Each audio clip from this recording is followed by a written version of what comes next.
Good morning. I'm doctor Srividya, senior homeopathy consultant at doctor care homeopathy.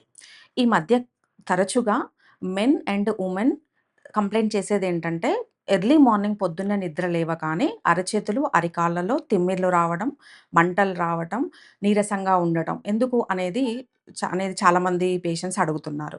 So, ఎటువంటి conditions, ఎటువంటి ప్రాబ్లమ్స్‌లో ఇలా early morning ఉండే ఇబ్బందులు, తిమ్మిర్లు అనేది చూద్దాం.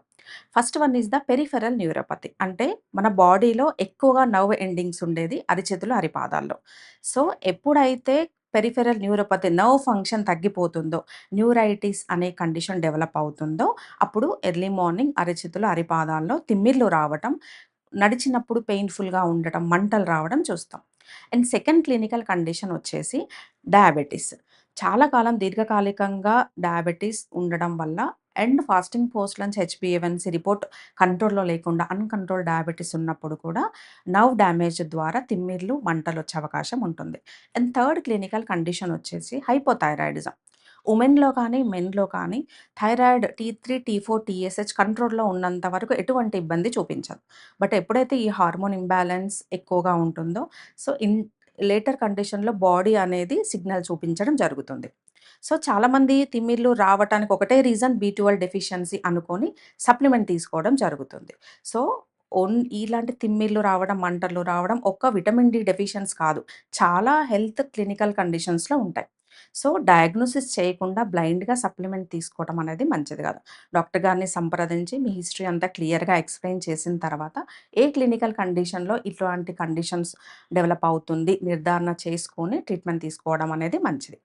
Coming to homeopathy. హోమియోపతి వల్ల అడ్వాంటేజెస్ ఏంటి అంటే కండిషన్స్ తిమ్మిర్లు కానీ, మంటలు రావటానికి రూట్ కాజ్ ఐడెంటిఫై చేయడం జరుగుతుంది. ఆఫ్టర్ డయాగ్నోసిస్ న్యాచురల్ వేలో ట్రీట్ చేయడం. First one is the lifestyle changes and second thing is the dietary changes. ఎక్కువగా vitamin B12 and blood circulation improve అయ్యే యాంటీ ఆక్సిడెంట్స్ రిచ్‌గా ఉన్న ఫుడ్ అడ్వైస్ చేయడం.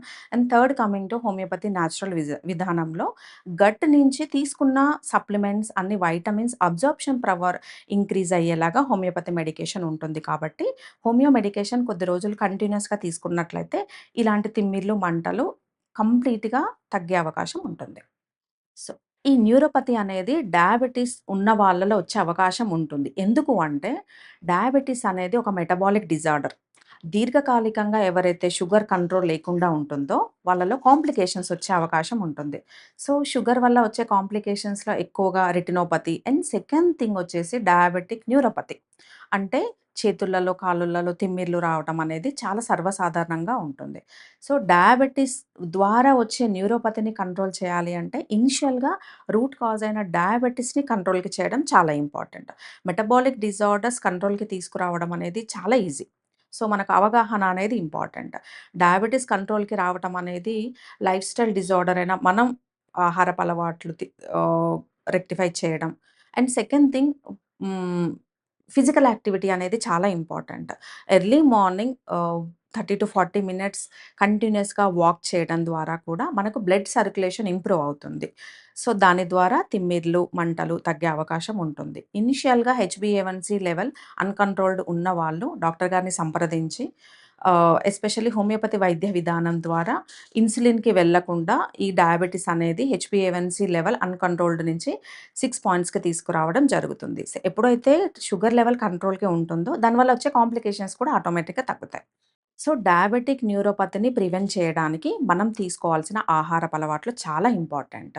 మనం తీసుకునే డైట్‌లో ఎక్కువగా యాంటీ ఆక్సిడెంట్స్ రిచ్‌గా ఉన్న ఫుడ్ తీసుకోవడం అనేది చాలా ఇంపార్టెంట్. అంటే fresh fruits and vegetables and second thing antioxidants ఎక్కువగా ఉండేది నట్స్‌లో. అంటే డ్రై ఫ్రూట్స్ కానివ్వండి, కాజు, ఆల్మండ్స్ అండ్ వాల్‌నట్స్ ఇలాంటి డ్రై ఫ్రూట్స్ ద్వారా కూడా మనకు సఫిషియంట్‌గా బి12 అనేది దొరుకుతుంది. సో, అండ్ బ్రౌన్ రైస్‌లో కూడా వైటమిన్ బి12 అనేది చాలా సఫిషియంట్ ఉంటుంది.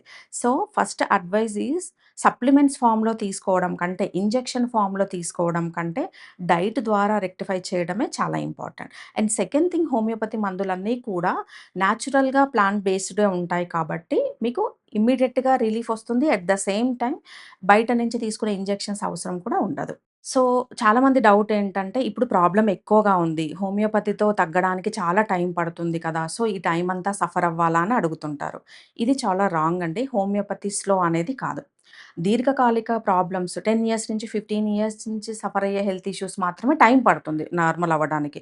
బట్ ఇమ్మీడియేట్‌గా వితిన్ 1 ఇయర్, 2 ఇయర్స్ నుంచి సఫర్ అయ్యేవాళ్ళు హోమియోపతిని అప్రోచ్ అవుతే కనక చాలా ఫాస్ట్‌గా తగ్గే అవకాశం ఉంటుంది. అండ్ ఎక్కడైనా మెడికేషన్ ద్వారా 60, 70% ఇంప్రూవ్‌మెంట్ ఉంటుంది. మిగతా 30% మన ఆహారపు అలవాట్లు, మన లైఫ్ స్టైల్ చేంజెస్ ఇవన్నీ కూడా ప్రాపర్‌గా అండ్ సఫిషియెంట్‌గా అవసరమయ్యేదేంటంటే నిద్ర. చాలామంది చాలా తక్కువ నిద్రపోతుంటారు. నిద్ర యొక్క ఇంపార్టెన్స్ కూడా తెలవదు. సో, ఎంత proper refreshing sleep minimum 6-7 hours maintain అయితే కార్టిసాల్ అనే స్ట్రెస్ హార్మోన్ చాలా బ్యాలెన్స్‌డ్‌గా ఉంటుంది.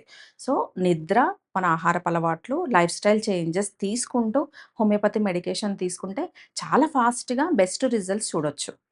సో, ఎవరైతే ఇప్పుడు చెప్పిన ఇలాంటి సమస్యలతో బాధపడుతున్నారో, పర్మనెంట్ సొల్యూషన్ కోసం సైడ్ ఎఫెక్ట్‌లు లేని ట్రీట్మెంట్ కోసం కింద స్క్రోల్ అవుతున్న నంబర్‌కి కాల్ చేసి డాక్టర్ గారిని డైరెక్ట్‌గా సంప్రదించండి.